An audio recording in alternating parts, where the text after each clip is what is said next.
Oh, it's going to echo on us. Why is it doing that? Bueller? Maybe kill our music first. And on that board, you should see where my voice is lighting up that board. Just pull that slider down a little. All right. Well, welcome. It is 7:30, so we're going to start on time. For those that are still going to come in, welcome on YouTube, those of you that are joining on YouTube, and we'll see if we can grab some questions off YouTube when we get to kind of our Q&A time.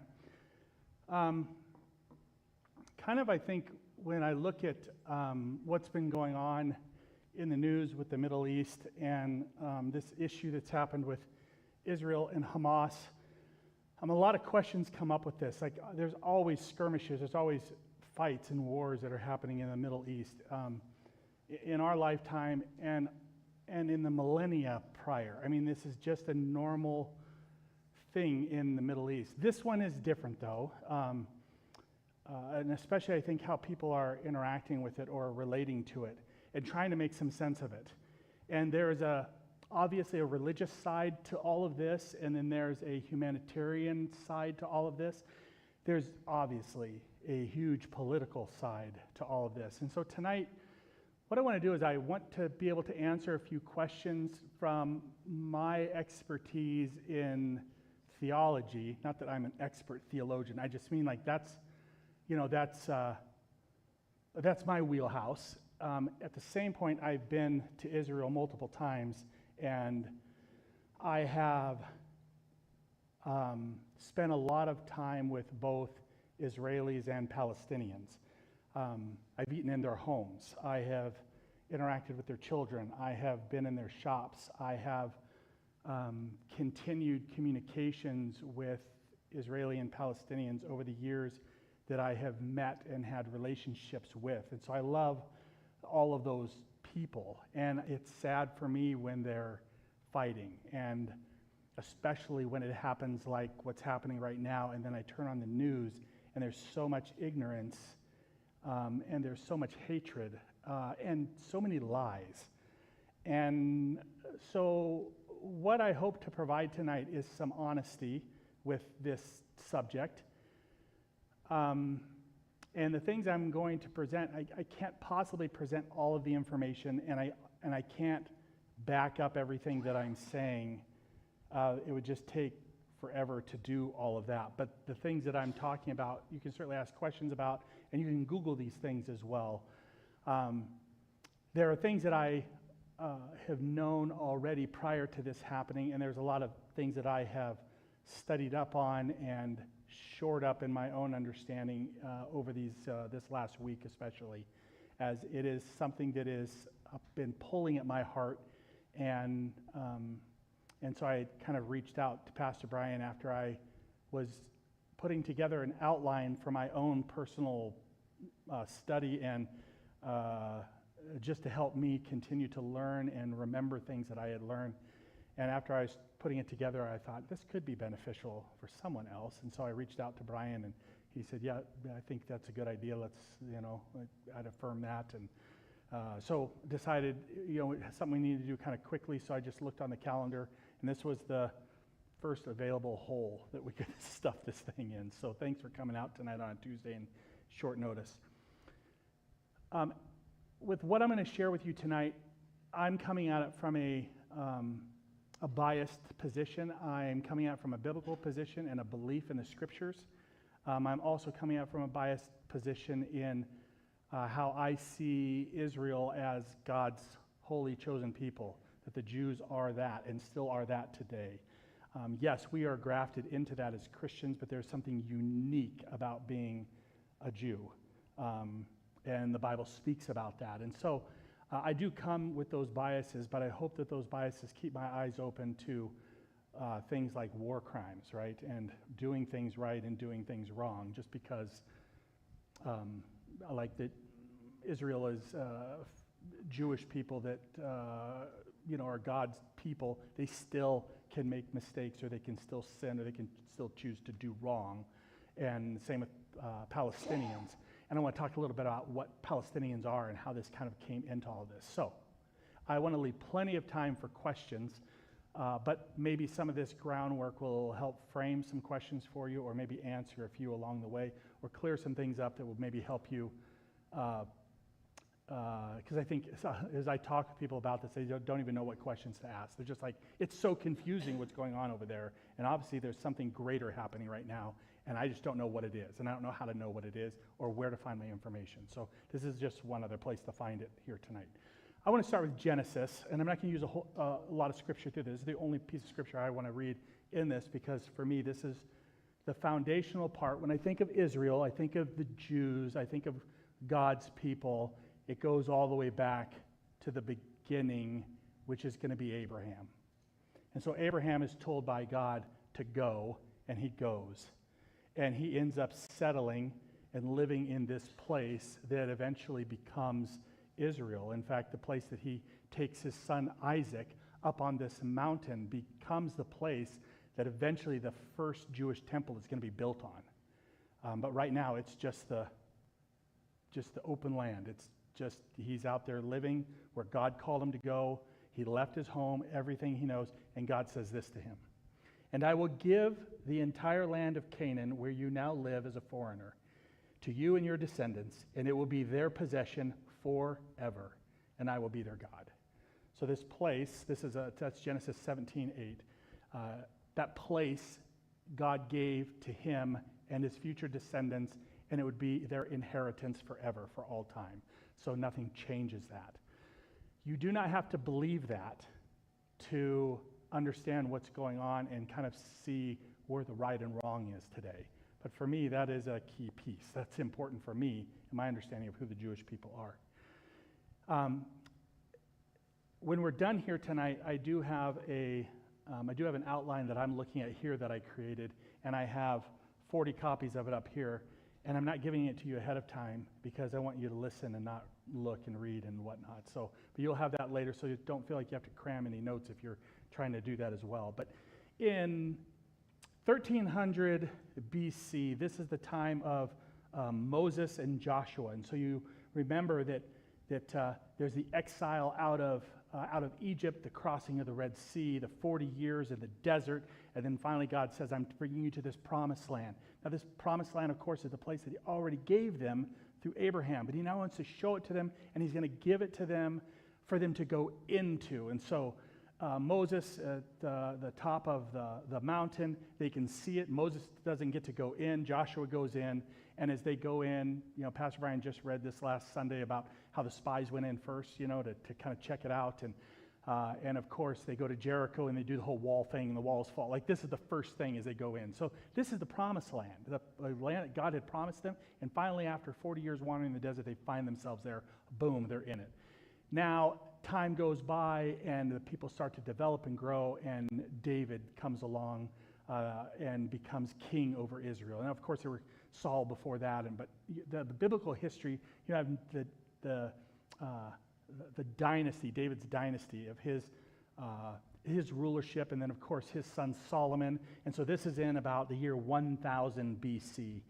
And in 957, the first temple is built by David's son Solomon, right on that same spot where Abraham brought Isaac. And so this temple is now built, and they're worshiping God there, and that's in 957.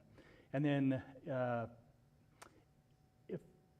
when we're talking about Hamas and we're talking about Arab or Palestinian, Islam is a part of that, Muslim or Islam.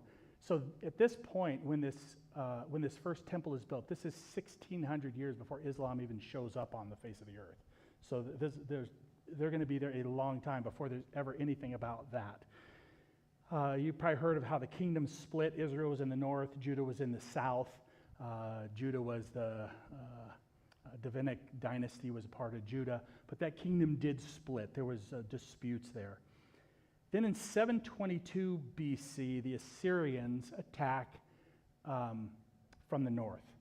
And so this is pretty devastating for the Jews, and they are taken into exile by the Assyrians. Even though they're taken into exile, there's points in times where they're coming back into the land of Israel. But in 556, the Babylonians come and they do them in for good.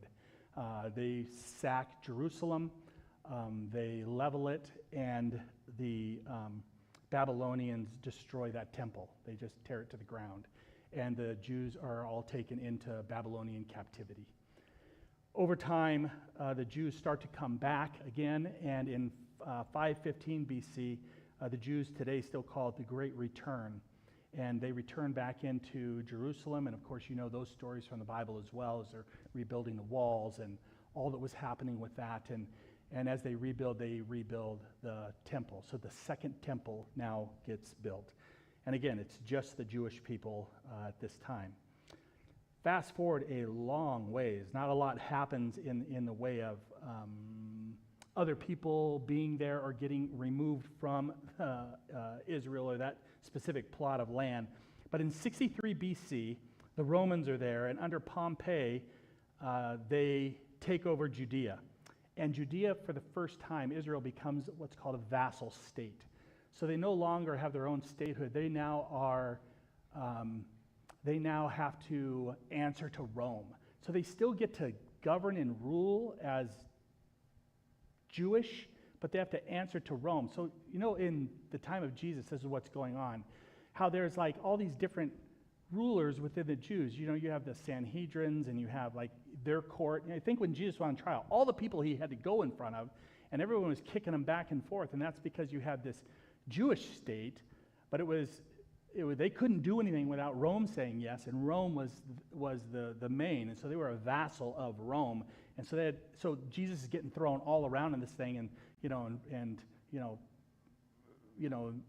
they're washing their hands of it, or they're throwing it to one person, to another person. But that's because of the scene that's going on there for the Jewish people. But they're no longer a Jewish state at this point. And so Jesus comes on the scene and has his life and his ministry, and you can see in the scriptures all the tensions against the Romans. But the Jewish people are getting sick and tired of being a vassal to Rome, and they want their land back without Rome there, and they want to expel Rome from there, and they want to just rule themselves. They don't want this Roman thing anymore. But in AD 70, they do a Jewish revolt against the Romans, but they lose. And Rome wins, and Rome comes into Jerusalem, and again, levels Jerusalem, and the second temple is leveled as well. And so they lose everything at that point, and again, are scattered, as they have been multiple times before.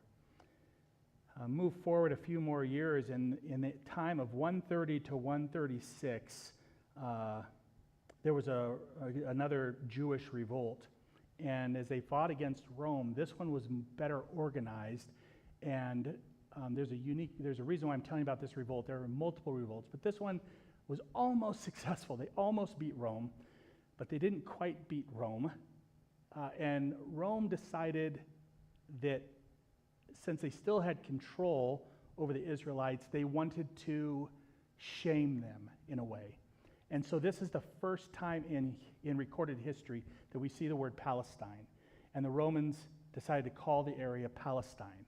The reason why is because in Greek, Palestine means Philistine. And the arch enemy of the Israelites from day one are the Philistines. You've got the stories of David, right? And when he conquers the giant, there's so much symbolism in that because David conquered the unconquerable power of the Philistines as a boy. So as he becomes king and is able to defeat the Philistines, like everybody's cheering on David because he can beat the Philistines. And so Rome decides to call the area, no longer can it be called Israel or Judea, but they call it Palestine.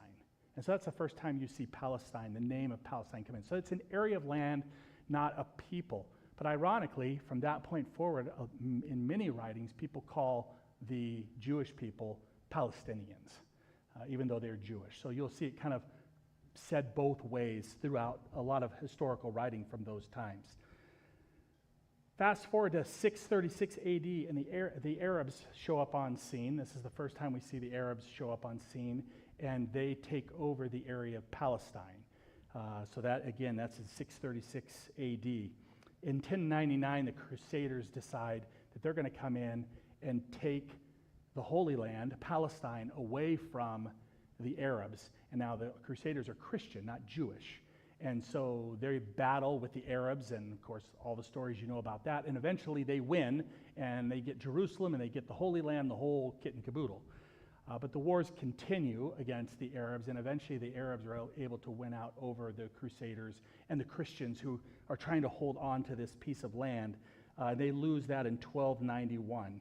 And this is when they bring Islam into the area of Palestine. So this 1291 is the first time that Islam is coming in, along with the Arabs, as they take over that area. And they have it for a long time. 1517, the Ottoman Empire comes in, decides they'd like a piece of it. They are also Arabs, and they are Muslim, and they come in, and they end up taking control of it. In fact, they built some really awesome walls, and if you go there today to Jerusalem, the walls that you see are the Ottoman walls, the Ottoman Empire walls, not the original Jewish walls, but massive undertaking, and but then they took over that entire area. So from 1517 all the way to 1918, no Jewish settlements are in the area of Palestine, not a one. Palestine is not a state during any of that period of time. It's just an area. It's not a state. Jews are not allowed to purchase any land in Palestine. There are some backdoor deals that were made with some Arabs in which some Jews were able to acquire land, but not officially or not formally as a government would have identified. But there were Jews living throughout Palestine this entire time, and Jews returning to Palestine, to their homeland, to Israel, during this entire time as well. So the Jewish presence never left, but there were no official settlements there. In 1897, there's anti-Semitic attacks happening throughout all of the other Arab states. And so we're talking about, Egypt and Syria and Lebanon and Jordan and all of these other areas that are around Israel. And so, as well as in Europe.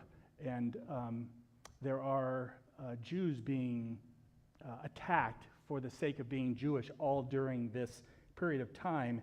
And there was a Israeli man named Theodor Herzl, and he began what was called the Zionist movement. And so his idea was, let's get back, we need a place where we can be safe and not be exiled everywhere. Let's go back to our homeland, and let's create a state there where we can live, and it'll be our place, and we can be safe there. We can govern ourselves, because the Jewish people were just spread everywhere. They didn't have a home. So the Zionist movement started bringing Jews back to that area, and that was because of this anti-Semitic movement that was happening. In 1917, we are now in World War I, and the Ottomans are still in control of the Holy Land and Jerusalem and all of that, and Britain is battling the Ottomans, and the Britons are coming in from the south, and they are conquering the Ottomans, and eventually they will, and the Ottoman Empire is dissolved. It's gone forever at this point. Before that battle is done, before the Britons win the Holy Land, basically, they contact the Jewish leaders and they say, we are going to give you a document, and we would like you to have your homeland back, but we'd like you to fight for us. And the Jews were like, no problem. So the Jews fought for Britain against the Ottomans to win, hopefully, statehood is what they wanted. They wanted to get back home and have a state that they could be in. In fact, here's a slide. So this, no, let's go back one. The first map one. Okay, that's David's kingdom. Sorry. Okay, so one more slide forward. Sorry.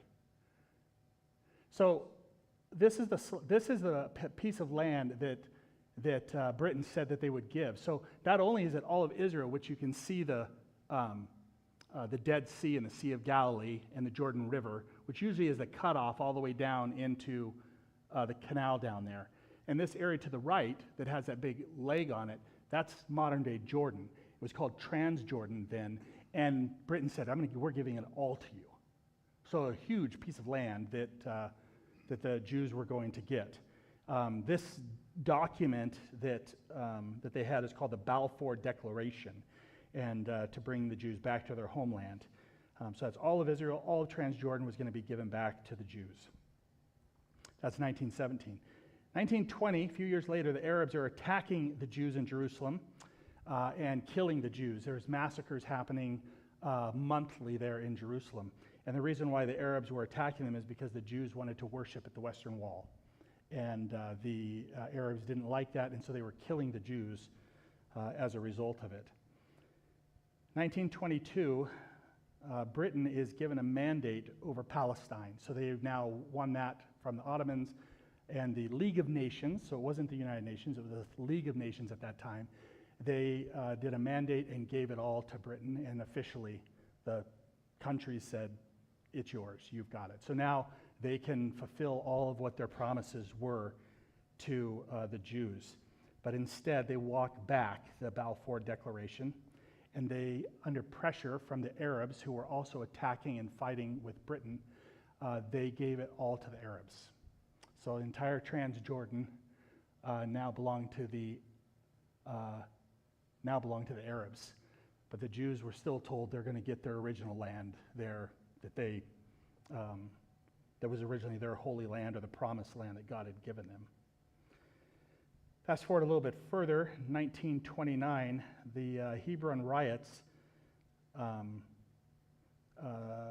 rose up, and to appease the Arabs, Britain decided to restrict Jewish settlement and limits their land ownership. And so they're saying less Jews can come into the Holy Land that are coming from all these other places, and you can no longer have land.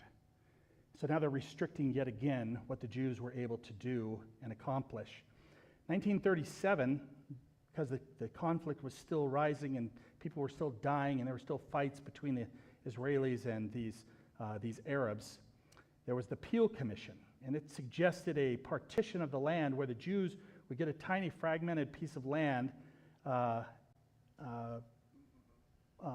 in the north. And so this next slide can show this is what Britain had promised them. And so this new Peel said that Israel would get this one little swatch of land, this one in the center, that would be British controlled or controlled by the League. And then that's all that Israel would get, is just that small piece. So again, it's getting smaller and smaller and smaller, what's being offered to Israel at this point.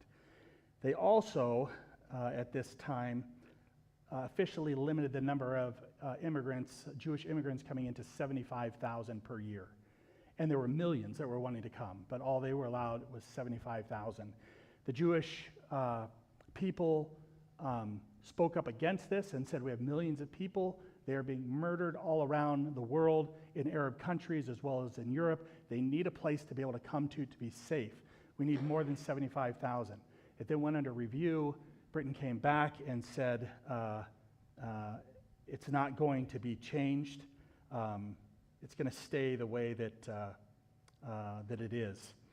The Arab attacks on Britain were to keep that restriction. The Arabs wanted to be sure that that restriction was kept, and so that ended up happening. And this, of course, 1939, this is literally just before the Holocaust. So the tension that was going on, the hatred for the Jewish people already was growing everywhere. They had nowhere to go, and now they were limited as to how many could come back to this tiny piece of land that they were being offered to be able to come back to.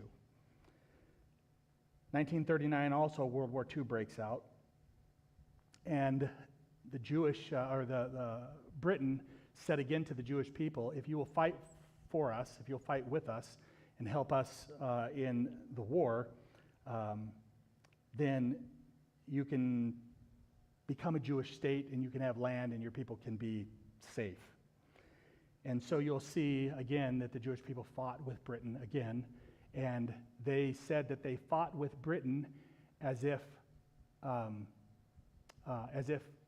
Germany didn't exist, and they fought against Germany as if the Holy Land didn't exist. So their idea was that they had all this energy and focus and passion because they had to defeat all of these different things in order to have just this piece of land that they could come home to and call their own state. Post-World War II, obviously Germany doesn't take over the Holy Land as what was feared. It's still now Britain has control over the Holy Land again. And did Britain give what they had promised that they would give? No. and Britain continued the 75,000 per year mandate. So nothing changed for the Jewish people at that point. Fast forward to 1947.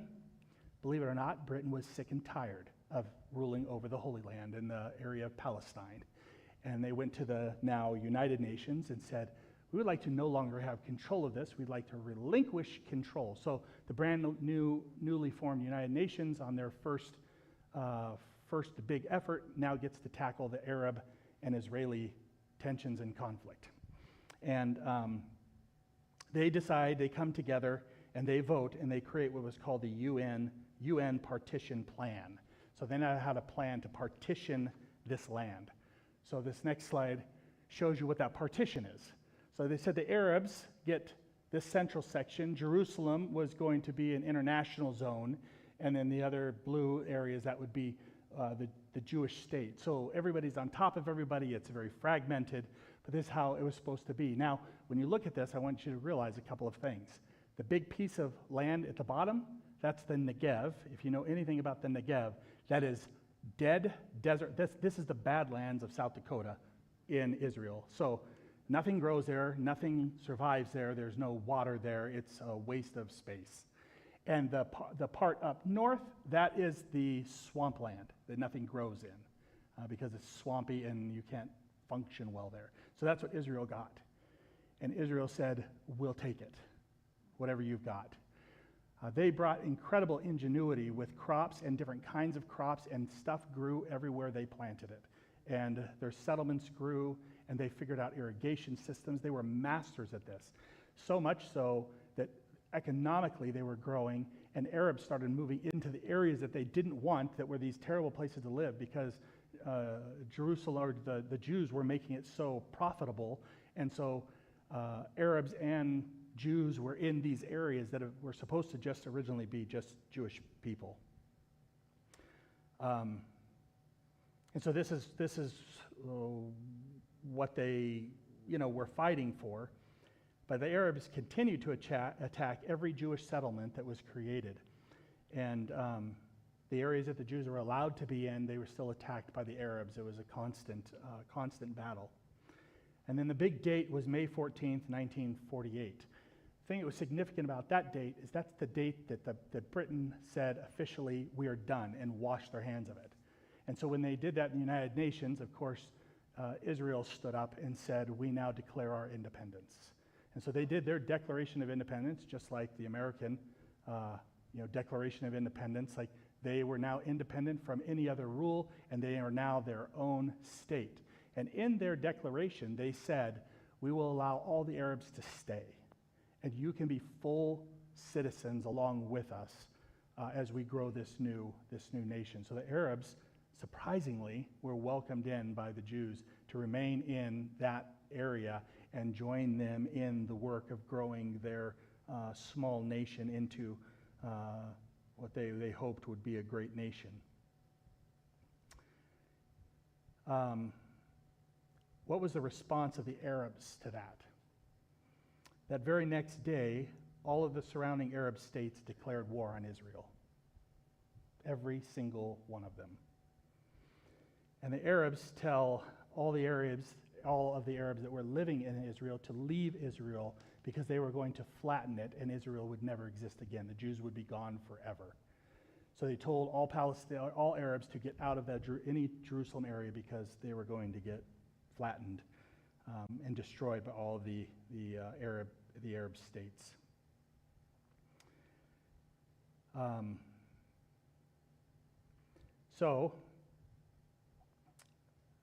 guess I guess I'd say this. So they attacked, and Israel did win that war. They were able to win against all of these Arab nations, and they won everything except the old city there in Jerusalem. So with that, I guess I would say to this point in history, there is still no Arab state in Israel. Palestine is not a state. Palestine is not a people. Palestine is still just an area.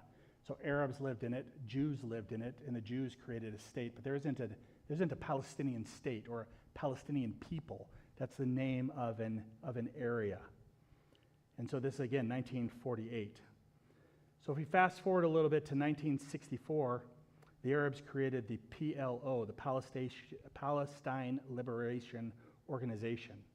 Interestingly, that the Palestinian Liberation Organization, their charter was to liberate themselves from the Jews. But in all of the Palestinian areas, there were no Jews. So the only places to liberate were where the Jews lived. Their goal was to eliminate the Jews from the entire Holy Land, not from where they lived, because there weren't any, to their neighbors, to where all of these Jews were living. It was a terrorist organization, and its goal, as they wrote down, was to eliminate Israel and kill all Jews. 1967, fast forward a couple more years, all the Arab countries again declare war on Israel, and their goal is their total annihilation. The thing is that Israel was unprepared for this one. They weren't ready for this war when it happened. They were unprepared. And this is one of those moments that happen in history that kind of happened in a blip in some ways. People hear about it, but it was called the Six-Day War. You might have heard of that war. The strangest thing about it is historians still today, even war masterminds, cannot tell you how Israel won that war in 6 days. Unprepared with all of the Arab nations going against them, they defeated them all, and not only defeated them, but won back all of the land, 100% of the land in all of Israel, including the entire Sinai Peninsula from Egypt. So this is let's see, maybe it's one more. Yeah. So that's what it was going into it, and then this entire section now is what Israel won. And so they were attacked. They didn't attack. They were attacked. And in 6 days, they won the whole thing. They say it was a miracle by God. I agree. This reminds me, this sounds exactly like the Old Testament stuff when God fought for Israel, and somehow, some way, they beat every single Arab nation in 6 days and won all that territory back. And then what did the Jewish people do after that? If we could be a state, we'll give it back. And within days, they gave it back. It wasn't about land. It was about being a state and being allowed to be a state and having a place where they could come home to. And again, there's no Palestinian state at this point. There are no Palestinian people. There's just the Arabs, and then there's the Jews. And we're pretty far along in history. Immediately, the Arabs get together and create the Arab League Summit. And they created the 3 Ps. 3 Ps were this: when it comes to Israel and the Jews, there will be no peace, no recognition, and no negotiations. The Arab League Summit was, their desire was to annihilate the Jews. From that day forward, the Arabs have never accepted any peace deal that the Jews have presented or have been presented to both of them, as even the United States has tried to make peace between them. Every time peace is suggested and every time a peace plan is put together, Israel says yes. And the Arabs walk away and don't step in on any peace things. They walk away from the table. But that's because they say there'll be no peace, no recognition, and no negotiations with the Jews. 1973, Arabs attacked the Jews during Yom Kippur, which is their biggest holy day. And of course, they survived that. 1979, Israel gave back the Sinai Peninsula to Egypt for the purpose of peace with Egypt. We'll give you all the Sinai Peninsula. We'd like to have peace. 1993, Israel agrees to the Oslo Accords, which paved the way for a step-by-step process to create a Palestinian state. This was under Yasser Arafat. Bill Clinton orchestrated that entire deal. And Israel even gave territory to Yasser Arafat and the Arabs so that they could create an Arab state. Israel said, you should also be able to have a state. And so they gave land to it so that this could happen. Yasser Arafat walked away from the deal. 1999, Israel gave even more territory for the creation of a Palestinian state. 2000, Israel offered 91% authority to the Arabs over the West Bank, but Yasser Arafat rejected it and started another war with Israel. 2005, Israel unilaterally withdrew from the entire Gaza Strip. They just walked out of it completely to avoid the conflicts and to stop the fights that were happening. Immediately, Hamas took it over and used it as a base for its terrorist activities. 2007, Hamas is listed as a terrorist organization. It is also backed by Iran at that point. And Hamas was voted by the people there in Gaza to be their government. And they have a constitution, which you can go online and look at the Hamas constitution for their people. And the first line reads this: Israel will exist and will continue to exist until Islam will obliterate it, just as it obliterated others before it. The goal of Hamas is not to have peace with Israel, but to destroy Israel and to kill all Jews. 2008, Israel again attempted peace talks and offered land, offered the entire Temple Mount and the entire old city of Jerusalem to the Arabs. The Palestinians walked away without a counteroffer. They just said no.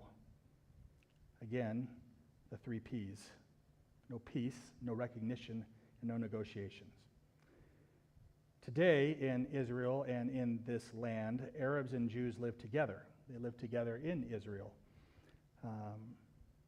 An Arab can be an equal citizen in Israel.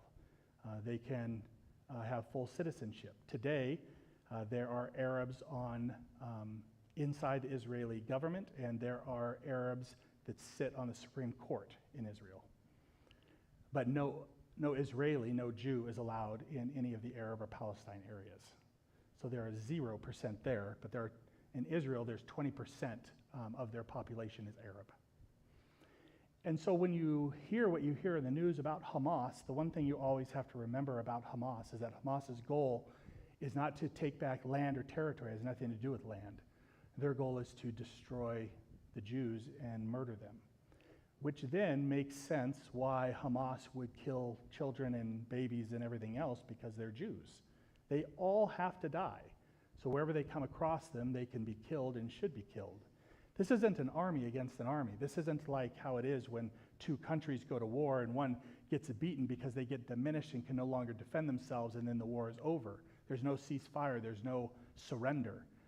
The goal of Hamas is to eliminate all Jews, and as long as there are Jews alive, their work is not done. So from their dogs to their children to their women to their men, all have to be killed. And that's Hamas's charter. It's right there in the beginning of their charter. So that's why Jewish people today, if you talk to Jewish people within Israel, they'll say it's not surprising to them, because they know that this group exists to annihilate them, to remove them from the map. So people have asked me, are you pro-Israel? And I would say I'm pro-people. I don't want Israelis to die, but honestly, I don't want Palestinians to die either, because I've been in their homes. And the Palestinian people that I know want to make it clear to us when we're there that there's a difference between a Palestinian and a Palestinian government, or Hamas, which is why for a week now Israel has been doing all that they can to tell all of the Palestinian citizens to get out of those buildings, to get south. And of course, Egypt is saying, we're not going to open up the southern border. You're stuck in there. But even if they just go south, but Hamas is telling them to stay, because if women or children or people, innocent civilians die in that, then they can throw that on the world stage. And right now the world stage is eating it up. They love to show how Palestinians, in fact, one of the other ironies is that Palestinians continue to call themselves refugees. They're 3rd-generation refugees. The refugees were their great-great-grandparents, not them, their great-great-grandparents. But under the UN standards, they get all this money as refugees. And Israelis, there's no such thing as an Israeli refugee. Even though they've all been scattered all around the world, and when they come back, they're not refugees, they're just coming home. And so they're just Israelis, they're not refugees. Same scenarios. In fact, it's even more so for Israel, the way that they were exiled and coming back. But this is the gameplay that happens. So, all this money goes into Hamas, and all this money goes to Iran that supports Hamas, and it's all for the sake of destroying, annihilating Jewish people. And the Jews I talk to don't want to kill Palestinians. You look around the world, who does terror and who kills everybody? Arab nations do. You don't hear about Jews that are living in these other nations killing people. They don't. That's not what they want to do. They want to just have home, and they want to have a state. They want to be safe where they're at, but they're surrounded by all their enemies. And so the attack from Hamas isn't a huge surprise. Now, Pastor Brian's been with me to Israel and, of course, studies some of these things as well. So, Brian, you can come up for this last part because I want to give you some time for some Q&A or questions after that kind of vomit of material that I kind of threw your way. So that microphone is hot. So if you have a question, just have someone pass the mic to you and we'll go from there. Questions, you got to have them. Someone with the mic, raise your hand, we'll get it to you.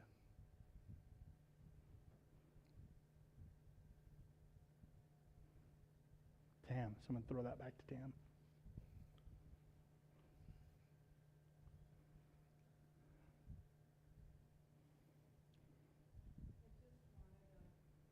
Oh, is it not on?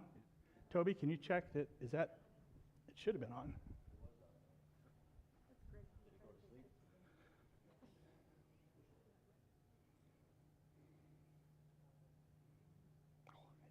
It died. No, it's blinking dead. We'll turn on one of these, Toby. I think one of these will work.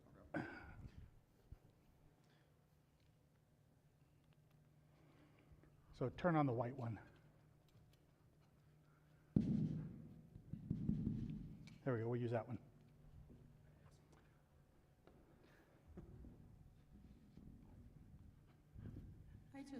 Just a clarification that I wanted to know. Will you pull that down a little, Toby? Iran, they want to obliterate the Jews. Are they funding Hamas to have them do their dirty work? I think Iran wants to eliminate the Jews. I mean, they have said it in so many different ways. They fund Hamas because Hamas also wants it, and Hamas is strategically located. Like, you look where they're battling. I mean, if Israel didn't have this Iron Dome, that'd be it. Thousands of rockets have gone over that the Iron Dome is getting. So, but the size of Iran and their people comparably to Hamas, I mean, they're kind of like saving their own people and having somebody else do the dirty work. I think that's just... Yeah, okay, so there's some other politics here. Like, let's say, for example, like Iran could just come in and maybe do something. But like right now, Israel is getting really close to signing a peace deal with Saudi Arabia, which would be shocking. And if they get a peace deal with Saudi Arabia, that's going to like make it really tough on the other Arab nations because now there's this deal. So I think, some of it is, like they want to do something, but there's political money you have to spend, you know what I mean? Like to do something. And Hamas they're all in. Like, so they can kind of fund Hamas, and Hamas can kind of be the weapon for them. Then who's the money behind Iran? The United States. I mean, as well as other countries, but you just look at the amount that we spend on oil there, let alone like this whole $6 billion thing, all that political stuff. For us to say, it's a little, this is a little political. It's a little disingenuous to say that we're sending $6 billion and it can only be spent on this thing, medical. What does that even mean? You give them $6 billion, so if they have to do medical on their own, let's say, or they have to spend money on this stuff, and we give them $6 billion, now they don't have to spend that money on that, so they can spend it on killing. There's not you give $1 and that dollar goes here. You give $1, it goes into a giant pile. And then now that pile they're able to use for all the things they want to use it for. I mean, you talk to Arab leaders there and they say, we'll use it for whatever we want to use it for. They just throw it right back in the face. So it makes us feel good to say, no, we're not, the harm that's happened in the world isn't because of this, because it's just for humanitarian things, so we can feel good about it. But that's not what happens when you give it to Iran. Sorry, that's a little political, but ticks me off.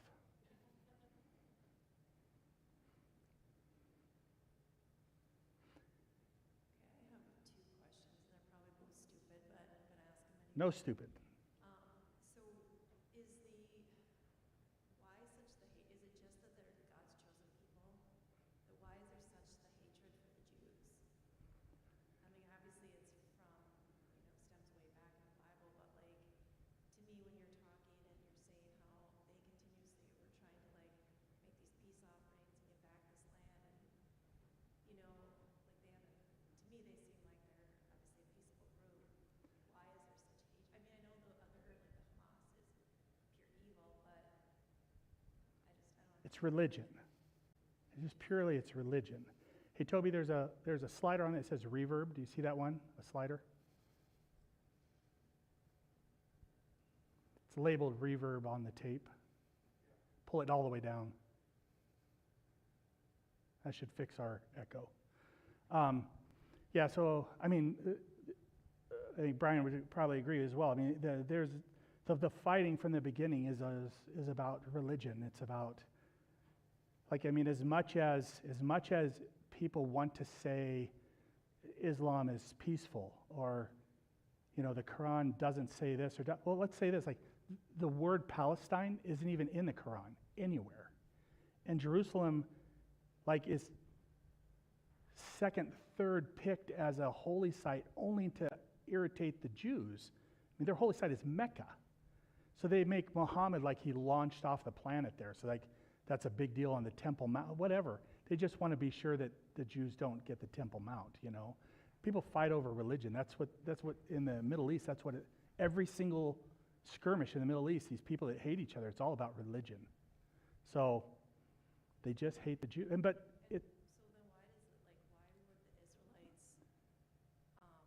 why would they continuously try to, they fought so hard to get their land, to me I'd be forget you, why are they so generous to give it back or let those people in when they know what they're bent on? It's their moral character. They want to be good. They don't want to go to war, And so they try to do things to foster peace and to show good neighborliness, but at the same point, it's hard to work with someone that doesn't see you as worthy to live. It's hard to negotiate with that person, And then that's what they have with all these Arab nations. But right now, there's this thing with Saudi Arabia. If that happened, that would be amazing. There's also a part of me that says, nah, it's a trap, it ain't gonna work, But still, they've made more ground than ever before with an Arab nation. And again, within the Israeli government, there's liberal and conservative. They have the same thing like we have, our Republicans and Democrats. They have all those same groups and people that are mad about. You'll find Israelis that want to kill everyone. You'll find Israelis that don't want to go and even defend themselves, but their government as a whole, this is what they're, each different government during that time, and the prime minister, that's the decisions that were made with that group, But yeah, sometimes you wonder, what? But, they say, well, it's you can't, ironically, you shouldn't be able to say that Israel is conquering people and taking land and kicking people out. You shouldn't be able to say that because of their track record, but that is exactly what's being said. It just doesn't match up with historical facts.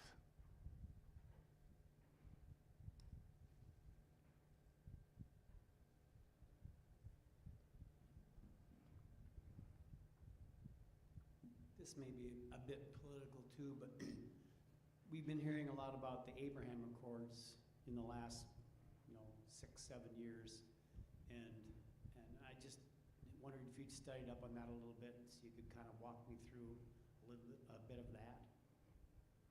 You know much about the Abraham Accords? I can research it myself. I probably should. So it's just you hear that there has been peace supposedly in the Middle East for the last few years. I guess I haven't seen it. Correct. But one group says, well, when we had the Abraham Accord in place, it was more peaceful. Well, who knows? Right. I just didn't know if you had any insight into that, so. Arabs kill Arabs. That is part of what happens in the Middle East. And the Abraham Accords are a way to, limit one, and it gives more to another, and those that get more are champion the Abraham Accords, and those that get less. Here's another example. So let's take Hamas. So Hamas was voted in by the Palestinian people in 2007, I think it was, by a majority. Not a huge majority, but a majority. And this is Hamas, okay? So if you're a woman and you don't cover your head, you're killed. If you're homosexual, you're thrown off a roof. Not because that's something that has happened, but because that's literally what they say they do. If you're homosexual, you'll be thrown off a roof and killed. This is what Hamas is. And so when they run to be your government, who is going to stand up and say no? So it's chicken, At any rate, they're now the government, but they haven't had an election since. So was that first election, how many Palestinians in the Gaza Strip support Hamas? And they throw out a percentage. How do you get that percentage? Because if Hamas is taking the data, I don't know. I think if you came to me, I'd say, oh yes, I support you. Right? I don't want to take a head dive off a roof. It is less than half. But they said it was like 53%, I think is what it was when they took office. It doesn't matter what they say it was. It's going to be what it is, and they're going to take power because Israel walked out. You don't want us there, we'll leave. And Hamas said, oh, vacuum, we're in. And all of a sudden there was an election, but there hadn't been one since. So like the Abraham Accord, there's just so much gameplay with that stuff. It's hard to make heads or tails of it. I think it's going to have to be a few more years before we're able to really break down like what's happening in the back rooms, like what's truly being said. But there has not been peace as a result of these peace efforts. It's a lot of money, where money goes and how it gets there, who's allowed to have it, but not necessarily less fighting and killing. Yeah.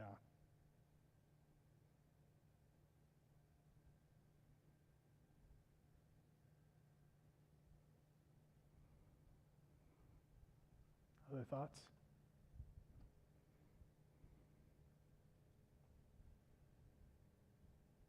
Things that confuse you still? Tons still confuses me. And Pastor Brian, what was your experience in Israel? Like, what did you like see when it came to Palestinians and how, like when we went to Bethlehem, or like, when we went into someone's home, or those kinds of things? Well, a lot of what you've described, people trying to get along with each other, people trying to do day-to-day life together. I think we went to a debate between a Jewish leader and a Palestinian leader, and the Palestinian perspective would say that Israel isn't 100% clean, right? They wouldn't say they're 100% innocent in some of that stuff. Like the settlements specifically. Correct. For a Westerner like myself, that was a little bit eye-opening. But to what you've said, when we were in Jerusalem and throughout the area, like you've got Arab kids going to school, you've got Israeli kids going to school, you've got Christian kids going to school. There's different days off. There's different times when schools are in, schools are out, and they're just trying to make it work. Bethlehem is in Palestine, correct? Yeah, it's Arab controlled. Yeah. So we had to get off. Our interpreter had to get off, and an Arab-approved interpreter had to get on the bus, and the Jewish person couldn't go in there, which is weird that the Jewish person couldn't go to Bethlehem, but that's kind of how that goes. Yep. I mean, I remember coming from Jordan into Israel, and not only did we have to change bus drivers, we had to change buses. Like everything had to change because they do not get along. Like, and when we're in the Palestinian areas, which I think it's PLO, I think is what Bethlehem is, but like when you're in Israel, you have a driver, and then you have a guide, your tour guide that talks to you the whole time or is just with you the whole time, organizes everything on the sites. When you go into a PLO area, you get those two, and then you get a dude with a machine gun that rides with you, which just gives you this sense of like, something could happen. Like, why do we need you? I don't want to need you. Do we need you? But that's their rule system, So everyone living in fear. But like in Tel Aviv, let's say, which we fly into Tel Aviv, Palestinians and Israelis work side by side, not just Arabs. Like Arabs live in Jerusalem, like in Jewish areas, in the Jewish state, but in Tel Aviv, that is both full-on like PLO or Hamas Palestinians work in Tel Aviv in the same office building in the cubicle right next to an Israeli, and they are friends. Like they know each other, and they're kids, and they can't go to each other's house for barbecues, but it's not the people, it's not the people, but they're stuck with what it is. Here in America, we have this idea that all cultures are equal. Like every culture has the same ability or rights and has the same good-naturedness as our culture has. And that's just not true in the world. And there are a lot of Arab cultures that just don't have that. They want to kill you. Like they just have a whole different value system. And these people are thrust into those clashes of cultures that have to live with one another. And we just don't have that here, I mean, we have it rarely, right? When there's somebody, in the name of Allah Akbar, and they do something here in America. I mean, we've had it. We've had, 9/11, and we've had our terror, come from these Arab government systems, and the beliefs that they have. Their value system isn't the same as ours. And so, as America, well, here's kind of political again. You have to be careful when you open border, when you say everyone can come in, because you're bringing those cultures in that do not match yours and are not going to be compatible with yours. And Israel has to deal with that, because they're little, and all around them are people that want to annihilate them. Always. And if you look through history, the most horrible things happen to the Jewish people. But just like the Word of God, God's holy people, the Jews, will never be destroyed. But what's happening right now, and the way people are talking about Jerusalem right now, about Israel right now, is very similar to how people talked about it as the Holocaust was starting. And I want to be sure that I'm on the right side of history on this one, because I don't believe that they should be annihilated because they're Jewish. But that's what the Jews have had to deal with for millennia, is that they need to be exterminated because they are Jews. And too many times the world has gone along with it and turned a blind eye to it and let it happen. And then afterwards say, ooh, that wasn't good. Well, I don't think what happened to them was good. And you can argue whether they have a right to defend themselves or not. Yes, that's an argument to have. But I don't think any of us at 9/11, was all said and done, if President Bush stood up that day and said, let's just not fight back. Like, let's just be nice. It could be the right answer. Probably not the right answer, but war isn't good. Killing people isn't good. But if you attack my family, I'll do everything I can to defend it, and I think that's right. And so if there's a group that says our goal is to kill all of you, I think it's okay to try and stop that. And then you have Hamas that uses their citizens as human shields. Is that Israel's fault, or is that Hamas's fault? I say that's Hamas's fault. But at the same point, it's a tough decision for Israel to have to make to pull the trigger or push the button. There's no easy easy answers in this one. In some ways, we're the recipients of it. We just have to accept what is happening. But America also has a role to play and is playing a role, and that's our political side. We have to decide how that plays out, how we vote. But boy, you see all these college campuses today, and everyone's protect Hamas. I have a hard time stomaching those things. But Palestinians, heck yeah, good people. They are good people. The ones I know. And I would say the majority. But their government, and Hamas specifically, bad people. Not only towards Israel, but towards everyone. Say that again? Has there been equal support for Israel? Equal support for Israel from who? News? The United States? I don't know. Whoever says that Israel is a country. It seems like right now, this is my opinion from what I've seen, it seems like conservatives in America are more pro-Israel and liberals are more pro-Palestinian in this argument. Is that fair?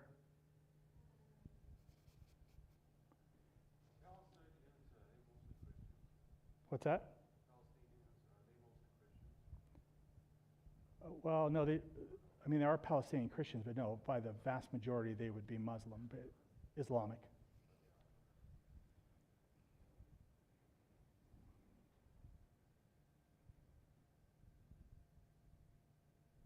But yeah, it's people on both sides. It seems like the younger population right now is really caught with that Israel's doing bad things to Palestinians. And I'm not saying whether they are or aren't necessarily. It's not my. But at the same point, I think the younger crowd seems to be. That's what I'm hearing or what I'm seeing a lot in the news.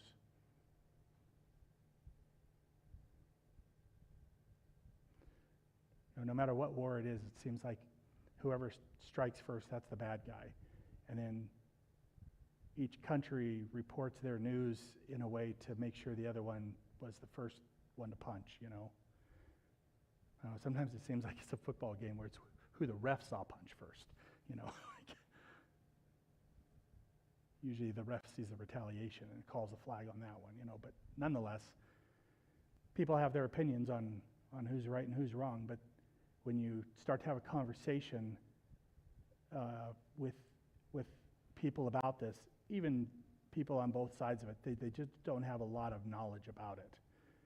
They believe something because someone told them this is what's right, but they don't know that from history. They don't know what's taken place over the millennia within Israel.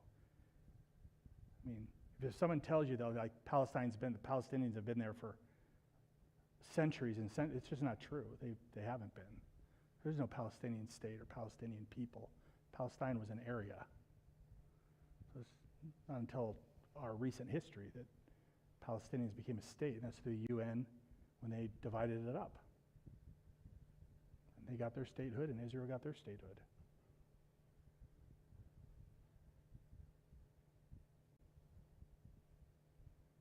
Other thoughts or questions?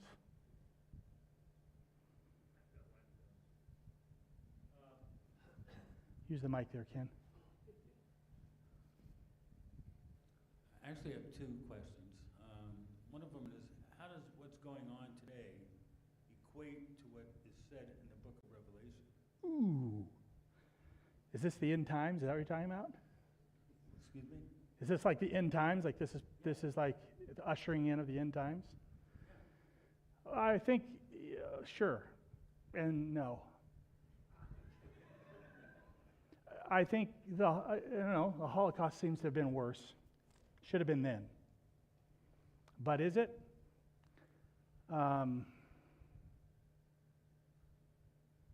So a lot of people, when they look at Revelation and they talk about what's going to happen with Israel, definitely Israel is under attack, and from the north. And a lot of people are saying right now that's Russia. And then Persia is part of that end times scenario, and Persia would be the area of Iran. So that'd be Iran. Yeah, I mean, the chess pieces are lined up, but they've also been lined up many times before. So I don't know if this is the end times or the setup for that, but sure, I see it. Lots of other people see it, but is it? I think there's been other times it should have been it more than now, but we also don't know what's going to happen tonight and tomorrow and the next day when it comes to all of this. Well, we should be fortunate we have President Biden going over there to take care of everything. Oh, now you're getting political. Yeah, and every president along the way, whether it was Clinton that worked hard with this, Bush worked hard with this, Trump worked hard with this. Every presidency has attempted with this, and they've all failed.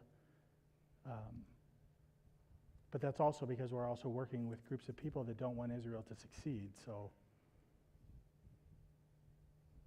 it's hard to be successful in all of that.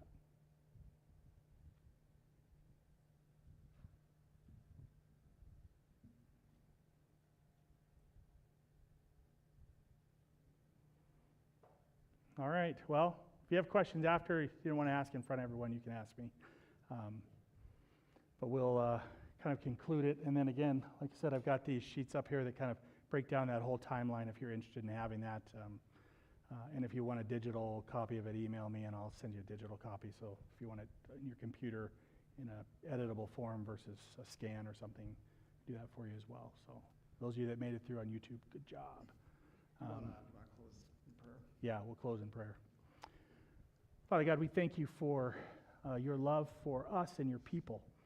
Lord, help us as Christians to be ambassadors of your love, and even to our brothers and sisters who are Jewish, that, Lord, though there are Jews that see you as the Messiah, and there are Jews that don't see you as the Messiah, that still, God, our histories are intertwined together. Even in the Arab belief systems, how it still intertwines with many things that are within the Old Testament. And Lord, that your desire, your prayer here on earth is that we would be one together, that we would be followers of you and we would be united together. And so, Lord, help us as Christians to be united in our communication of love. Lord, but I don't, as a person, I just don't know what the right answer is for Israel and this current conflict with Hamas. But Lord, we pray for innocent people. We pray for their protection. We pray that people will respond to you and that they will see and experience your love, and that will draw them close to you. Lord, what seems impossible are the things that you do best. And so we don't have control over this, and with not knowing what to do, we know nothing but to turn it over to you, knowing that you already have it. So help us to be ambassadors of your love and grace, and help us to listen and to speak hopeful and to speak love to people that think differently than us, that believe things differently than us, with the hopes of winning them in love. And so we ask this in Jesus' name. Amen. Thanks, everybody. Those sheets, I'll have them up here.